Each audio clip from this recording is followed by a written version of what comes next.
balik lagi teman-teman semua di podcast kita, yaitu podcast Teknik Jaringan. Di era digital sekarang kita sangat terhubung sekali oleh yang namanya internet. Mulai dari balas email, kerja, terus juga belajar, kita semua menggunakan internet. Tapi pernah nggak sih mikir siapa orang yang dibalik itu semua?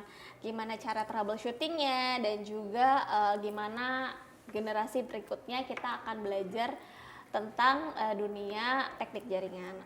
Untuk hari ini kita kedatangan narasumber kita. Beliau adalah seorang praktisi dan pengajar di PPKD Jakarta Pusat. Kita kedatangan hari ini Kak Alfi. Halo Kak Alfi. Halo Katia. Oke, apa kabar Kak Alfi? Baik Katia, terima kasih udah mengundang saya di sini. Terima kasih ya Kak Alfi udah mau datang ke sini. Oke, mungkin awal-awal kita orang awam ya Kak Alfi ya. Kita mau tahu nih teknik jaringan itu apa dan kenapa teknik jaringan itu penting. Oke, teknik jaringan ya. Teknik jaringan sebenarnya dasarnya tentang komunikasi ya. Tentang komunikasi antar perangkat gitu ya. Perangkatnya apa aja? Banyak ya. Yang bisa terkoneksi dengan internet itu kan ada banyak. Kita bisa berkomunikasi lewat handphone, lewat komputer, lewat PC, tablet ya, dan lain sebagainya. Jadi teknik jaringan itu istilahnya fokusnya terhadap koneksi antar perangkat seperti itu. Jadi kita bisa saling berkomunikasi gitu ya. Nah, tapi untuk saling berkomunikasi itu kita perlu yang namanya jaringan ya, yang menghubungkan tadi antar tablet, antar komputer, dan juga handphone ya. Terus perangkat-perangkat jaringan itu juga berperan penting ya. Contohnya ada switch, ada router, ada access point, dan lain sebagainya. Jadi seperti itu. Oke, misalkan nih Kak, aku orang awam ya mau belajar, kira-kira dasar apa aja sih yang aku harus pelajarin terlebih dahulu? Oke, untuk belajar ya teknisi jaringan sebagai seorang teknik jaringan, itu yang pertama sih kita perlu tahu juga ya yang namanya dasar-dasar komputer ya, karena kita mau belajar pakai komputer kan. Iya, betul. Nah, berarti kita harus tahu dulu bagaimana dasar-dasar komputer. Terus untuk apa namanya dasar pengalamatan ya, bagaimana cara kita untuk memberikan alamat ya, alamat IP gitu ya untuk masing-masing perangkat ya, perangkat, dan juga apa ya namanya istilahnya tata cara konfigurasi mengenai perangkat-perangkat yang kita gunakan nanti untuk menghubungkan atau mengkoneksikan dari satu perangkat ke perangkat yang lain. Oke, kalau tadi ngomongin alamat nih, itu kan pasti hubungan banget nih sama IP. Ya.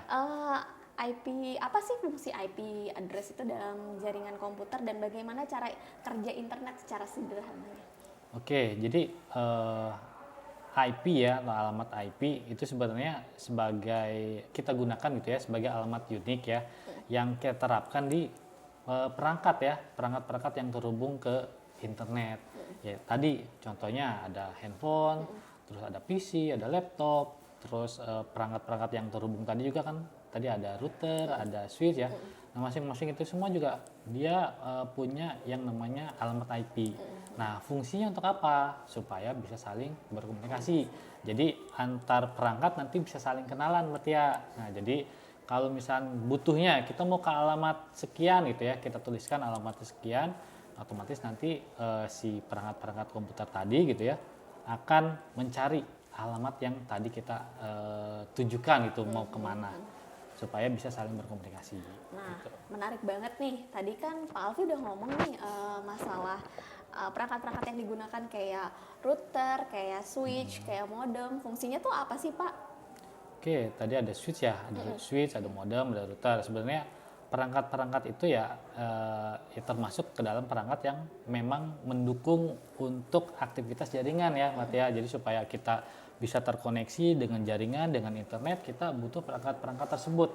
Nah, salah satunya tadi ada modem ya, contohnya ada modem. Nah, modem itu biasa kita gunakan untuk menerima koneksi dari ISP. ISP itu apa? Ya, penyedia layanan internet ya.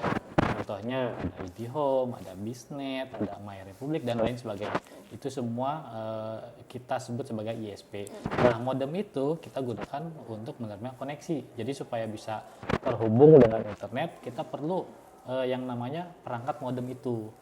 Nah, setelah modem itu dipasang gitu ya, kan bisa di mana aja ya modemnya, bisa di perkantoran, di sekolah, di rumah ya, itu supaya kita bisa terhubung sama internet tadi.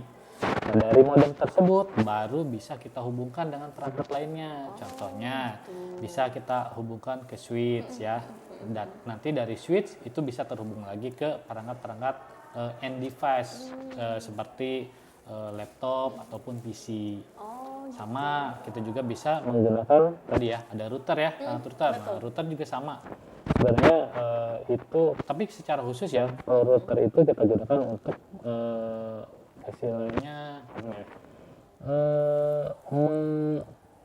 apa ya? Istilahnya untuk sorry.